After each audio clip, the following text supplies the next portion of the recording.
our idea is that living your life more solidly, day to day, in a happy way, has a very, very potent effect on all of your healing mechanisms. A couple of years ago, I was listening to the Senate panel talking about integrated medicine. It was a Senate panel in the U.S. of all places, actually, because it was just, Obama was recently elected, and they were actually thinking of the idea of introducing integrated medicine in the health stream model, because disease rates are going up in many categories, and certainly prevention and self-care would have been a good idea. And Dean Ornish, who I mentioned, he spoke and talked a lot about his ideas, and he had a wonderful summary of what he thought should be the direction of medicine.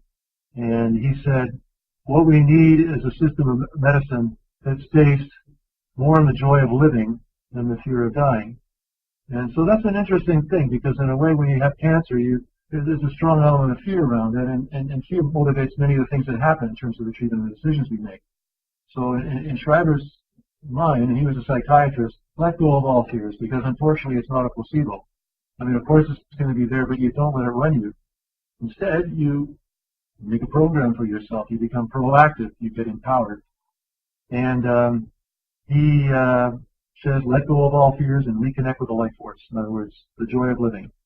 Part of that is through breathing. He had a lot to do with breathing techniques. So meditation and breathing has a lot to do with reducing stress, reducing anxiety, clearing your mind, and just giving you a sense of connection with yourself and your own capacity to be effective in your health and your cancer journey. So the rest, you can't see these slides. We had the Minister of Health come around and announce this new program of expansion for Inspire Health. So I hope I've been able to just give you a tiny bit of the ideas that we have around supplements.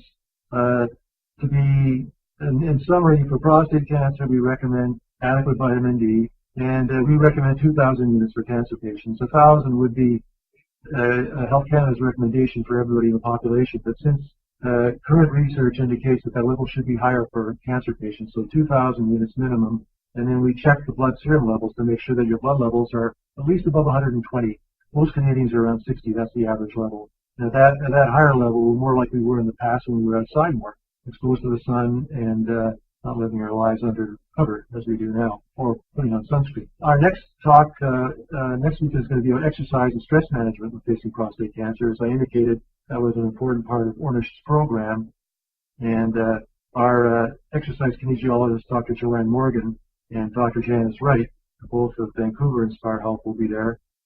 Other supplements we recommend for patients with prostate cancer would be the fish oils, like I said. Sometimes we'll recommend lycopene, as I said. It's been shown to be effective for prostate cancer. You can get it in capsule form or a third of a can of organic tomato paste daily. We'll also recommend sometimes some Brazil nuts for the effects of some of the minerals they contain, selenium being one of them, but in amounts that are the balanced amounts we need for our diet. So let's go to some questions and answers now. Now, the question is from Shane: can we take Boost or Ensure as a food supplement with prostate cancer? The only trouble with those particular agents is they've got a lot of calories of sugar. It's possible to take other blended drinks and smoothies instead of Boost or Ensure. You want to get a sufficient caloric intake. You want to get sufficient protein. So, for example, a smoothie made with brown rice milk that had a protein powder in it. It could be whey protein. It could be hemp protein. In the case of prostate cancer, it could even be certain types of soy protein. You can add berries and fruits. You can add a bit of an organic banana. You can add some ground flax. So you can make your own Boost or Ensure without the sugar, basically, and with more potent nutrients and superfoods like the ground flax. And you can even add some fish oil. And now from Jose, Dr. Kuki, being a vegetarian, what can I substitute fish oils with? You can get some DHA from plant-based sources. EPA is more difficult. You can only get it from marine sources. There's krill oil, but again, that's a tiny creature as well. There are omega-3 plant oils present in flax, present in walnuts. Now, as a source of healthy vitamin E, I know there's going to be some questions on vitamin E.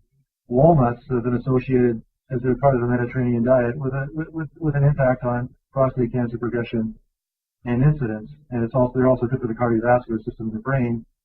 They have healthy oils, omega-3 oils, plant oils, and they also have mixed tocopherols, mixed vitamin E's, not just the one D alpha, which is the manufactured one. Another question from Jim. There's been a study a while back that seemed to suggest that vitamin D supplements do not inhibit prostate cancer. This recent study that you couldn't see the slide on was done in 2011, measuring blood levels, and it showed an inhibiting effect of higher vitamin D levels on prostate cancer progression. Now, D levels occasionally are due to natural causes, not the supplementation of people who work outside a lot, or exposed to enough sunlight, or they live further south. The blood levels that we need here to get to the levels that they found in that research that inhibit the prostate cancer are actually only obtainable through supplementation as well. And from Jose, last week the presenter said that soy consumption was very controversial. I believe you mentioned it was good as a part of the bean family. Can you please comment more on soy consumption? Thank you. That's from Jose. I know Lisa Marie would have talked about the way soybeans are prepared by some commercial manufacturers of soy products. The traditional way in Asia is to soak the bean, or to sprout it, or to ferment it. When you soak it, you can make a soy milk that's adequate. Tofu and tempeh, when they're made in that way, and tempeh particularly is also cultured, changes the soy protein in a way that is more assimilable. That's as far as its palatability and its translation into a good nutrient, the preparation is important. So we don't comment online about specific ones we recommend, but there are products that do the appropriate preparation based on traditional Asian methods. Interestingly enough, there's now of course with the soy isoflavones have estrogenic-like shape, so they're not per se a risk for prostate cancer. But interestingly enough, in the East, they have very high levels of soy and much lower levels of breast cancer. So they did a recent study with women with estrogen-positive breast cancer. So in other words, it's driven by estrogens, and when they ate soy, it actually improved their survival. Because the reality is the estrogenic component of soy is very weak, and it really just binds the receptor sites, and so it prevents progression based on the driving of the normal estrogens of that individual. So it's actually just as protective as some of the drugs like tamoxifen. And so, and prostate cancer is a bit different, but there is still this research on diet, epidemiological research that shows that soy isoflavones, and the higher they are in the diet, the more protection you have for the development of prostate cancer. And some studies that show on people who have prostate cancer, the higher intakes are associated with better outcomes. So that's a long story on soy for Jose. And for Randy, could you please say more about which food should be cooked versus which should not? Well, it's a good idea to have if you're going to have 8 to 10 servings of vegetables and fruits, obviously the fruits will be eaten raw mostly. Vegetables should have a substantial proportion of them eaten raw. Obviously salads and greens, even broccoli can be eaten raw. They can also be cooked lightly, and we recommend a steam saute method where you have a couple of ounces of water only and a good quality oil. It could even be olive oil, or it could be virgin coconut oil, and it never gets above 100 degrees Celsius, so you put the lid on, and you only cook it for 3 or 4 minutes. So the food's firm, but it's been softened up, and the nutrients, some of the nutrients like lycopene, if they're tomatoes, have been released. And certainly you can have foods that are cooked in that way, or baked vegetables as well, baked 325 degrees Fahrenheit or less, keeps the nutrients more intact. Funny thing about broccoli, they've actually done studies that if you have broccoli raw, just the process of chewing itself, mastication, releases enzymes which allow the sulforaphane, which is the superfood component of broccoli, to be released. So by the time it reaches your stomach and your small intestine and is absorbed into the body, you'll find that the sulforaphane goes right into the system to make all those gene changes and changes in prostate cancer cell activity. So raw is really good for broccoli with prostate cancer, but you can have it lightly cooked as well.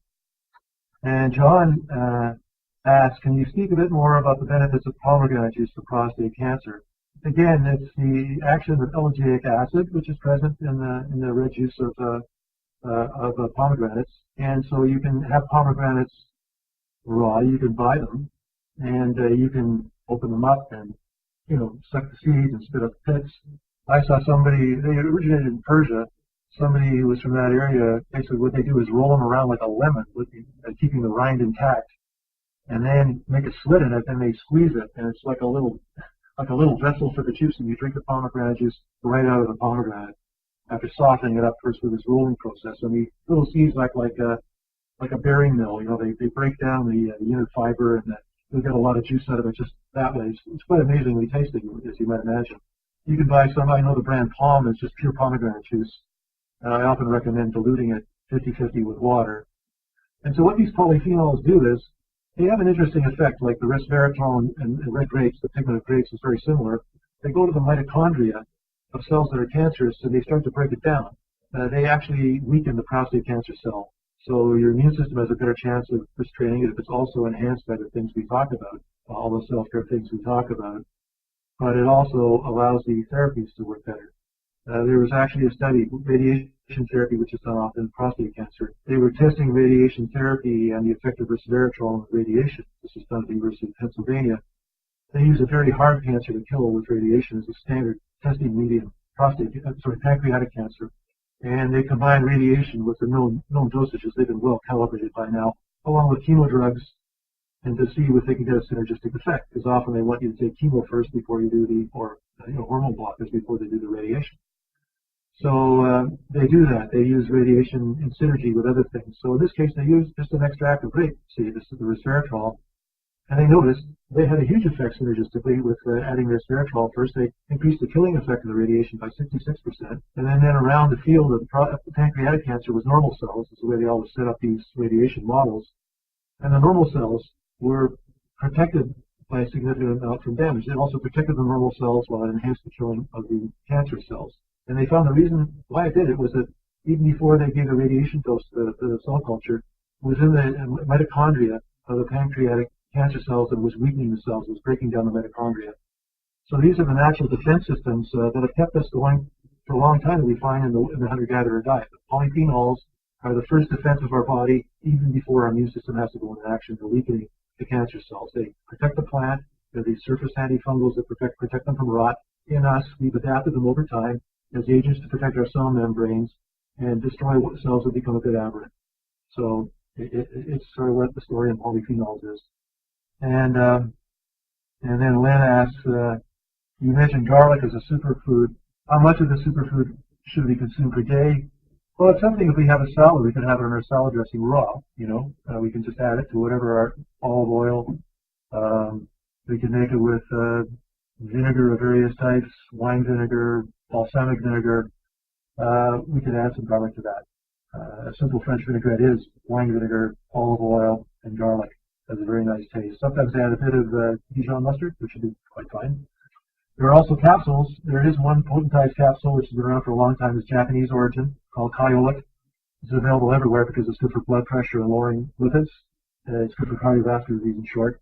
And Kyolic is a fermented organic garlic. It's aged and fermented, so it holds all the allicin, and then it's freeze-dried to contain the allicin, which is the compound in garlic that does all the good work.